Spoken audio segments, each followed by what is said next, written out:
انداز بیاں گرچہ میرا شوق نہیں ہے، شاید کہ اتر جائے تیرے دل میں میری بات۔ بسم اللہ الرحمن الرحیم۔ اللہ کے بارے میں بحث و جدال کی ممانعت۔ شیخ صدوق علیہ رحمہ فرماتے ہیں، اللہ کے بارے میں کج بحثی اور فضول گفتگو سے روکا گیا ہے، کیونکہ ایسی گفتگو ان باتوں کا سبب ہو جاتی ہے جو شان ایزدی کے مناسب نہیں ہوتی۔ امام جعفر صادق علیہ السلام سے اس قول خدا کا مطلب پوچھا گیا، وَأَنَّ إِلَىٰ رَبِّكَ الْمُنتَهَىٰ، اور یہ کہ منتہا مقصود آپ کے رب کے پاس پہنچنا ہے۔ حضرت نے فرمایا، جب اللہ کے بارے میں بات چیت ہونے لگے تو تم خاموش ہو جاؤ۔ آپ علیہ السلام ہی فرمایا کرتے تھے، اے فرزند آدم، تیرا دل اتنا ہے کہ اگر اسے کوئی پرندہ کھا لے تو اس کا پیٹ بھی نہ بھرے، اور تیری آنکھ کی یہ حالت ہے کہ اگر اس پر سوئی کا ناکہ رکھ دیا جائے تو وہ چھپ جائے، تو کیا تو انہی دو طاقتوں کے بل بوتے پر آسمان و زمین کی سلطنت کا علم حاصل کرنا چاہتا ہے؟ اگر تو سچا ہے تو اس سورج کو جو اللہ کی ایک مخلوق ہے ذرا آنکھ بھر کر تو دیکھ۔ اگر تو نے ایسا کر لیا تو ثابت ہو جائے گا کہ جیسا تو کہتا ہے بات ویسی ہی ہے۔ مجادلہ ہر دینی بات میں ممنوع اور ناجائز ہے۔ امیر المومنین علی علیہ السلام نے ارشاد فرمایا، جو شخص مجادلہ سے دین حاصل کرے وہ زندیق ہو جائے گا۔ مجادلہ اس بحث کو کہتے ہیں کہ جس کے ذریعے کسی چیز کا ثابت کرنا یا باطل کرنا مد نظر نہ ہو، بلکہ ہر ایک کی غرض یہ ہو کہ دوسرا شخص لاجواب ہو جائے گا۔ امام جعفر صادق علیہ السلام فرماتے ہیں، دین میں فضول باتیں کرنے والے گمراہ ہو جاتے ہیں اور اطاعت کرنے والے نجات پائیں گے۔ بے شک مطیع بندے بزرگ مرتبہ لوگ ہیں، لیکن کلام خدا، کلام رسول صلی اللہ علیہ وآلہ وسلم اور اقوال ائمہ علیہم السلام سے سند پیش کرنا، حجت قائم کرنا اور مخالفین کے مقابلے میں دلیل قائم کرنا اس شخص کے لیے جائز ہے جو ان پاک ہستیوں کے اقوال بخوبی سمجھ کر اچھی طرح کلام کر سکے، ورنہ حرام اور ناجائز ہے۔ امام جعفر صادق علیہ السلام نے فرمایا، تم میرے کلام سے لوگوں پر حجت لایا کرو، پس اگر تم پر وہ لوگ بحث میں غالب آ جائیں تو مغلوب میں ہوں گا نہ کہ تم۔ مروی ہے کہ آن جناب علیہ السلام نے فرمایا، باطل پر خاموشی سے امر حق میں گفتگو بہتر ہے۔ روایت ہے کہ ابو حذیل علاف نے ہشام بن حکم سے کہا، میں اس شرط پر تم سے مناظرہ کرنا چاہتا ہوں کہ اگر تم مجھ پر غالب آ جاؤ تو میں تمہارا دین اختیار کر لوں گا، اور اگر میں تم پر غالب رہا تو تم میرے دین اور مذہب کو قبول کرو گے۔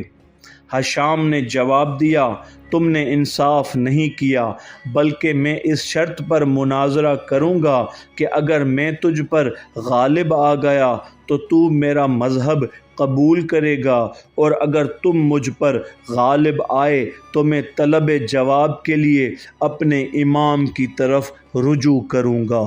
لوح و قلم کے متعلق عقیدہ۔ شیخ صدوق علیہ رحمہ فرماتے ہیں کہ لوح و قلم کے بارے میں ہمارا اعتقاد یہ ہے کہ یہ دو فرشتے ہیں۔ کرسی کے متعلق عقیدہ۔ شیخ صدوق علیہ رحمہ فرماتے ہیں، کرسی کے بارے میں ہمارا عقیدہ یہ ہے کہ کرسی ایک ظرف ہے جس میں تمام مخلوقات ہیں۔ عرش، سارے آسمان، زمینیں اور وہ سب چیزیں جو اللہ نے پیدا کی ہیں۔ کرسی کے دوسرے معنی علم ہیں۔ امام جعفر صادق علیہ السلام سے اللہ تعالیٰ کے اس قول کے متعلق دریافت کیا گیا، وسع کرسی السماوات والارض، اللہ کی کرسی آسمانوں اور زمین پر چھائی ہوئی ہے۔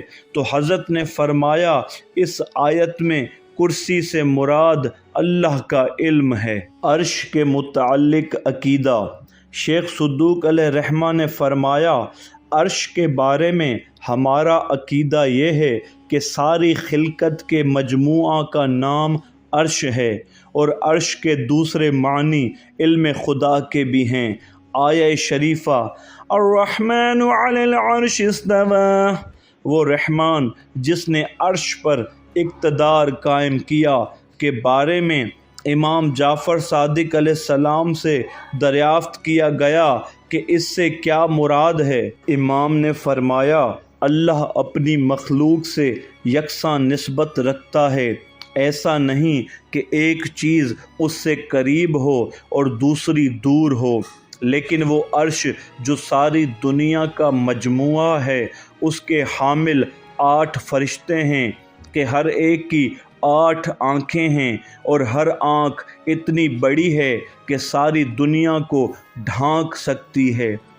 ان فرشتوں میں سے ایک فرشتہ آدمی کی صورت میں ہے جو انسانوں کے لیے اللہ سے روزی طلب کرتا ہے۔ دوسرا فرشتہ جو بیل کی شکل میں ہے اللہ سے چوپایوں کے واسطے رزق مانگتا ہے۔ تیسرا فرشتہ شیر کی صورت میں ہے جو درندوں کے لیے اللہ سے روزی کی دعا کرتا ہے۔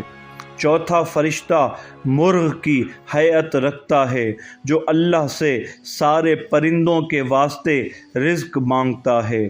یہ حاملان عرش اس وقت 4 ہیں جو روز قیامت 8 ہو جائیں گے، لیکن عرش بمعنی علم اس کے حاملین 4 اولین میں سے ہیں اور 4 آخرین میں سے ہیں۔